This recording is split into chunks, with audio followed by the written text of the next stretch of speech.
Tuwing kailan nga ba nagpupurga ng kambing? Kailangan ang pagpupurga sa kanila ay tama yung interval. Disclaimer kagad. Based ito sa experience at benchmarking ko.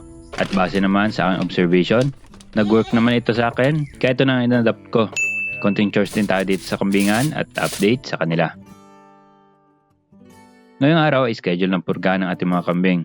Morning! Oh, crumble. Ito, bukas yung inyong kwarto ng iyong ina. I-check muna natin sila isa-isa bago natin sila purgahin para makita lang natin if okay ba sila.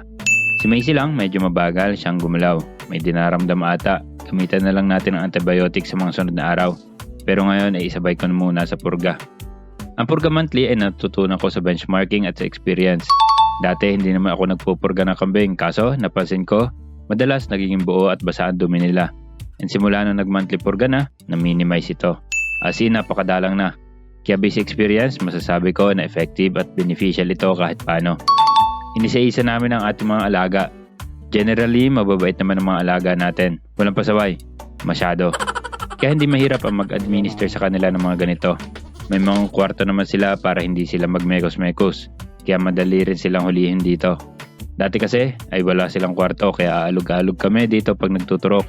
Aalog-alog na, mahirap pa manghuli kaya maganda rin talaga idea na nakakwarto sila.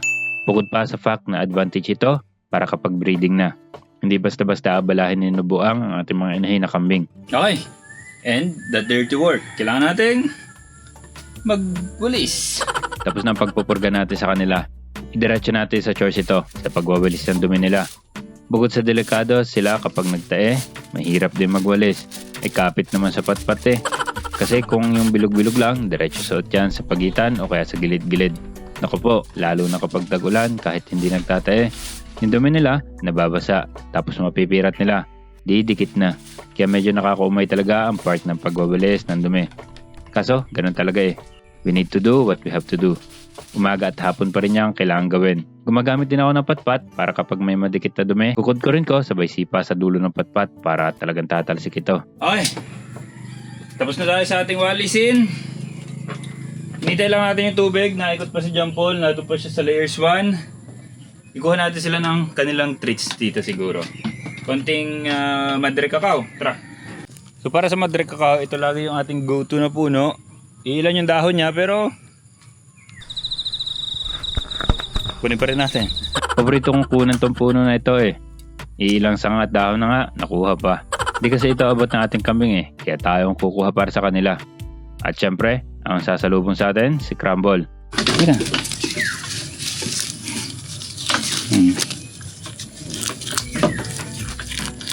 Nakakatuwa si Crumble. Habang binibigyan ko lahat ng mga kambing natin, habol siya ng habol sa akin. Ay, Crumble. Nado na yun sa'yo. Inaabot niya ang dala kong Madre Cacao. Napansin ko pala si Crumble, parang ang bagal lumaki. Parang puril. Di naman siya tinataboy ng inahin niya dati. Siya na ang nagwalay na kanya. Lagi rin naman siyang busog. Lagi rin naman pinupurga. Nga pala, kapag nagpupurga, 2 hours na hindi sila pinapalabas. Kahit natuyo na ang damo. Dapat hindi pa muna para ma-absorb nila ng husto ang pampurga natin. Kaya tubig na lang muna ang ibigay natin sa kanila. Palabasin na natin sila.